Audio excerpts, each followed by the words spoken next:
বিদ্যুৎ ঘাটতি মেটাতে এসি ব্যবহারে সতর্ক করেছে বিদ্যুৎ বিভাগ। তাপমাত্রা 25 ডিগ্রি সেলসিয়াসের নিচে রাখলে সংযোগ বিচ্ছিন্ন করা হবে বলে ঘোষণা দিয়েছে জ্বালানি উপদেষ্টা নিজেই। 5 থেকে 6,000 মেগাওয়াট বিদ্যুৎ লাগে এসি চালানোর। এসির তাপমাত্রা 25 ডিগ্রির উপরে রাখলে 2 থেকে 3,000 মেগাওয়াট বিদ্যুৎ সাশ্রয় করা সম্ভব। তবে গ্রীষ্মে বিদ্যুতের চাপ সামলাতে এখনই নতি স্বীকার করে নিয়েছে সরকার।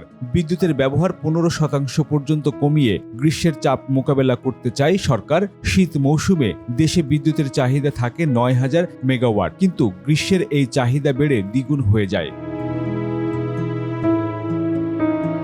বিদ্যুৎ বিভাগের পক্ষ থেকে জ্বালানি সাশ্রয়ী বাল্ব, ফ্যান ব্যবহার বাড়ানো, এসির তাপমাত্রা 25 ডিগ্রি সেলসিয়াস বা তার বেশি নির্ধারণ, সৌর বিদ্যুৎ চালিত সেচ যন্ত্রের ব্যবহার উৎসাহিত করা, শিল্পে বয়লারের দক্ষতা এবং ফার্নেস তেলের ব্যবহার বাড়ানোর উপর জোর দেওয়া হয়েছে।